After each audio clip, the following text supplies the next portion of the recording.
Alhamdulillah, wassalatu wassalamu ala sayyidina Muhammadin Rasulillah wa ala alihi wa sahbihi wa mawalah. Asyhadu an la ilaha illallah wahdahu la syarika lah wa asyhadu anna sayyidina wa nabiyyana Muhammadan abduhu wa rasuluh. Allahumma shalli wa sallim wa barik ala Muhammad wa ala alihi wa ashabihi wa man tabi'ahum bi ihsan ila yaumiddin. Amma ba'du, fa ya ayyuhal hadirun rahimakumullah, ittaqullaha haqqa tuqatih wa la tamutunna illa wa antum muslimun. Faqala Allah ta'ala fil Qur'anil Karim, qala rabbi shrah li sadri wa yassir li amri wahlul 'uqdatam min lisani yafqahu qawli. Wa qala aidan, walau syaa rabbuka laja'alan nasa ummatan wahidah. Shadaqallahu azim. Hadirin jemaah salat Jumat yang dirahmati Allah Subhanahu wa taala. Pertama dan paling utama, mari kita selalu dengan henti-hentinya mengucapkan syukur alhamdulillah kehadiran Allah Subhanahu wa taala. Dan saat ini Allah masih berikan kesempatan kepada kita untuk melangkahkan kaki kita menuju rumah Allah, melaksanakan kewajiban kita, melaksanakan sholat Jumat berjamaah. Salawat beriring salam senantiasa tidak lupa kita sampaikan pada junjungan kita Nabi besar Muhammad sallallahu alaihi wasallam serta keluarga, para sahabat hingga pengikutnya yang setia sampai akhir zaman. Ayuhal mustaghfirin rahimakumullah, jemaah salat Jumat yang dirahmati Allah. Atas nama khatib pada siang hari ini, kami mengingatkan diri kami sendiri khususnya dan kepada jemaah sekalian, mari kita senantiasa selalu meningkatkan ketakwaan kita kepada Allah Subhanahu wa taala. Karena tidak ada bekal yang akan kita bawa untuk menghadap Allah Subhanahu wa taala kecuali daripada bekal takwa yang ada di dalam hati sanubari kita, yang akan nantinya akan menolong kita ketika kita menghadap Allah Subhanahu wa taala. Ma'asyiral muslimin rahimakumullah, Allah Subhanahu wa taala menciptakan dunia ini dengan penuh keragaman dan perbedaan. Manusia dilahirkan dalam bentuk yang berbeda-beda, baik jenis kelamin, warna kulit, bentuk tubuh dan lain sebagainya. Semua perbedaan ini adalah bagian dari rahmat Allah Subhanahu wa taala yang harus kita terima dan harus kita syukuri apa yang telah diberikan. Maka bayangkan bila semua makhluk Tuhan atau makhluk Allah ini sama semuanya. Semuanya makhluk hidup ini adalah laki-laki, maka tidak ada perempuan, maka dunia tidak akan terasa indah dan pasti sangat membosankan bagi kita. Maka justru dengan adanya perbedaan itulah akan menjadikan dunia ini sebagai yang adalah menjadikan indah. Nah, di dalam Al-Quran surah Al-Hujurat ayat 13 Allah katakan, A'udzu billahi minasy syaithanir rajim. Bismillahirrahmanirrahim. Ya ayuhan nasu inna khalaqnakum min dzakarin wa unsa wa ja'alnakum shu'uban wa qabaila lita'arafu inna akramakum indallahi atqakum innallaha alimun khabir. Yang artinya, wahai manusia, sungguh kami menciptakan kamu dari seorang laki-laki dan seorang wanita dan menjadikanmu bersuku-suku dan berbangsa-bangsa agar kamu sekalian saling mengenal. Sungguh orang yang paling mulia di antara kamu di sisi Allah Subhanahu wa taala adalah orang-orang yang bertakwa. Sungguh Allah Maha mengetahui lagi Maha mengenal. Dan di dalam surah yang lain Allah juga katakan, walau syaa rabbuka la ja'alan nasa ummatan wahidah, yang artinya jika Tuhanmu menghendaki tentu Dia bisa menjadikan manusia umat yang satu. Hadirin jemaah salat Jumat yang berbahagia, perbedaan yang ada di dunia ini adalah bagian dari kehendak Allah Subhanahu wa taala. Pasti ada tujuannya mengapa manusia ataupun makhluk hidup diciptakan berbeda-beda. Di antara tujuannya adalah untuk saling kenal-mengenal antara satu sama lainnya. Mana perbedaan di sini tidak hanya sebatas perbedaan fisik saja, tetapi juga perbedaan pemikiran antara manusia yang satu dengan manusia yang lainnya. Terkadang punya pemikiran yang berbeda-beda, termasuk di dalam memahami agama. Perbedaan ini disebabkan oleh banyak faktor, yaitu bisa jadi karena pendidikannya, tempat tinggalnya, perbedaan sumber bacaan dan lain-lainnya. Perbedaan pemahaman dalam agama pun adalah merupakan suatu yang sangat biasa di dalam Islam dan tidak perlu dipusingkan, apalagi dijadikan suatu permasalahan dan perdebatan yang sehingga nantinya akan mengakibatkan putusnya tali silaturahim di antara umat Islam.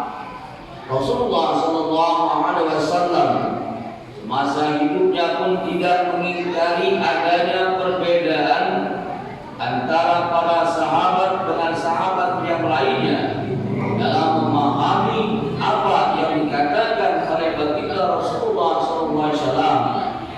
Malahan Rasulullah SAW kerap kali membenarkan dan dua pendapat yang berbeda selama tidak bertentangan dengan syariat agama. Dalam sebuah riwayat dikatakan, pada saat itu Rasulullah SAW mengutus para sahabat untuk berkunjung ke perkampungan Bani Quraidah. Kemudian sebelum berangkat Rasulullah SAW berkata, kalian jangan sholat asar kecuali di perkampungan Bani Quraidah.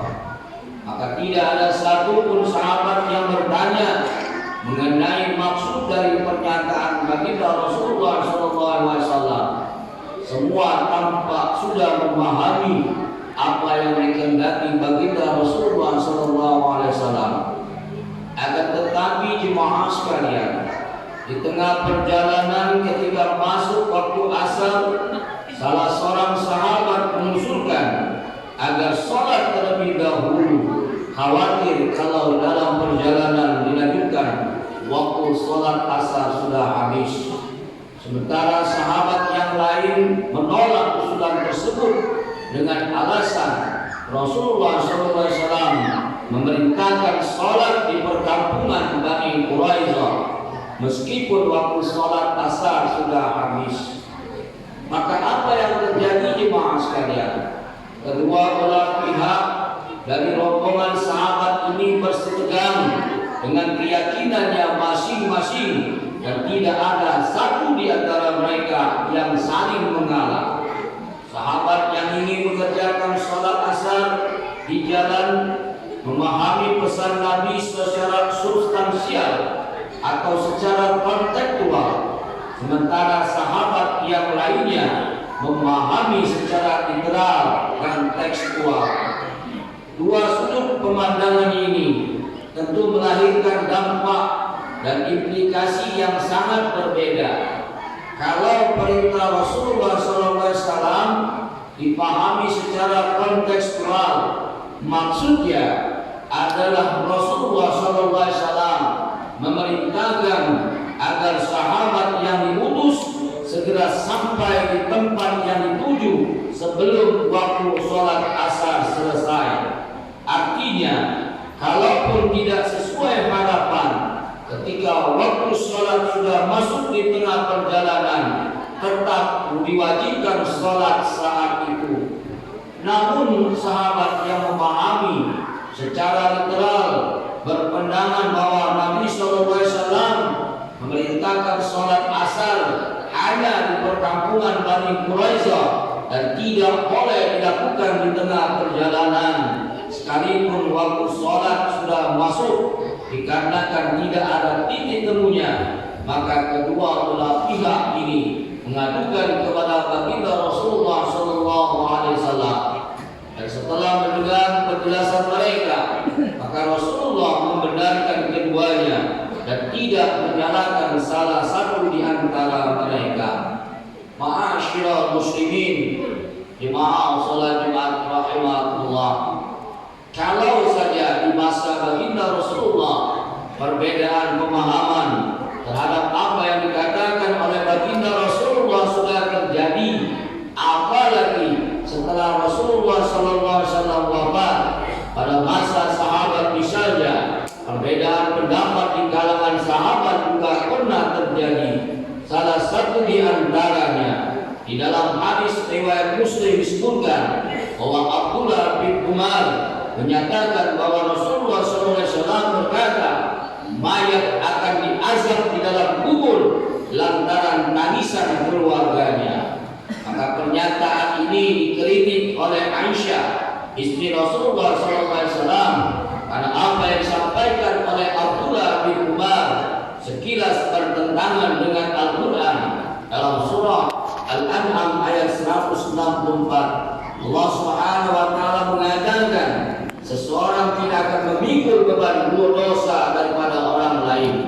Maka menurut Aisyah, hadis tentang mayat yang diazab karena tangisan keluarganya itu adalah memiliki konteks dan latar belakang.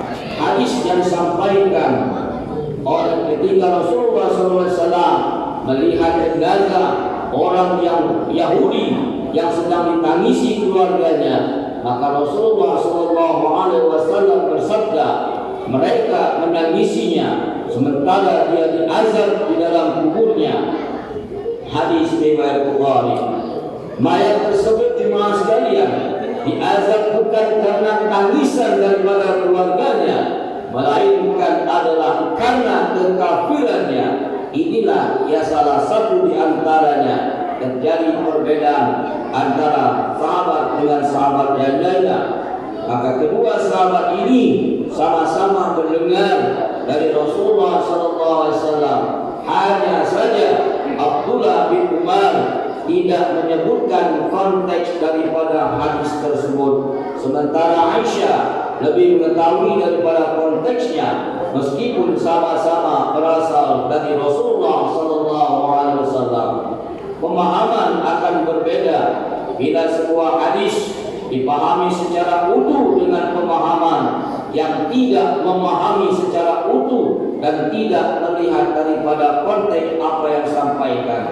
Masalahnya, tidak semua hadis di dalam kitab hadis yang disampaikan pada kita menyebutkan konteksnya, sehingga memahami hadis perlu merujuk pada penjelasan ulama supaya tidak tergelincir pada salah pemahaman. Hadirin jemaah salat Jumat yang dirahmati Allah, masa Nabi terjadi perbedaan Di masa sahabat juga demikian. Apalagi di masa kita yang saat ini ada banyak pandangan dan pemikiran di sekitar kita, ada banyak mazhab dan aliran.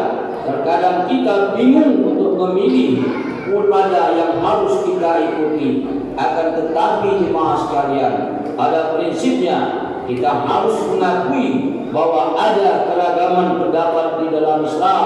Kita tidak perlu memusingkan ataupun menolak keragaman pendapat tersebut.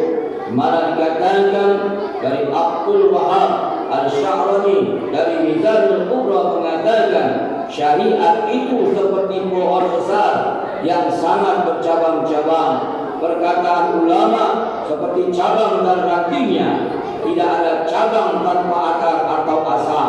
Tidak ada buah tanpa bersandar pada rantingnya. Sebagaimana halnya tidak ada bangunan tanpa dindingnya. Maksudnya setiap pendapat ulama pasti mengacu pada dalil di dalam syariat. Tidak mungkin seorang ulama menyampaikan pendapatnya tanpa merujuk pada dalil Al-Quran dan hadis Rasulullah SAW. Makanya bagi kita ketika melihat perbedaan pendapat, yang perlu diperhatikan adalah alasannya. Karena tidak mungkin ulama yang menyampaikan pendapat asal ngomong dan tidak punya alasan dan lain sebagainya. Maka oleh karena itu jemaah sekalian yang dirahmati Allah, orang yang alim justru adalah orang yang mengerti perbedaan pendapat ulama beserta alasan mereka berbeda. Sementara orang yang tidak tahu adalah orang yang menolak dan menentang perbedaan pendapat yang memiliki rujukan terhadap Al-Quran dan hadis Rasulullah SAW. Perbedaan pendapat di dalam Islam ditoleransi selama tidak bertentangan dengan Al-Quran dan hadis Rasulullah SAW. Dalam kaidah fikih dikatakan la yakrihul mukhtalifa fi wal imma yankirul majma'u 'alaiha. Tidak boleh mengingkari perkara yang masih diperdebatkan, tetapi yang harus diingkari adalah perkara yang sudah disepakati. Oleh karena itu jemaah sholat rahimahullah, di dalam mimbar ini mari kita untuk selalu bersama-sama menyikapi perbedaan pendapat di antara kita. Jangan kita hanya bisa mengambil apa yang diinginkan saja, sementara kita tidak paham tentang apa yang disampaikan. Terutama sekali ketika kita di awal Ramadan dan juga di akhir daripada Ramadan atau penetapan satu Syawal. Semua satu sama lainnya memiliki pandangan-pandangan yang berbeda, memiliki pendapat yang berbeda. Mungkin mereka demikian, mungkin yang lain memakai satu pendapat yang lainnya. Maka oleh karena itu mari kita menyikapi perbedaan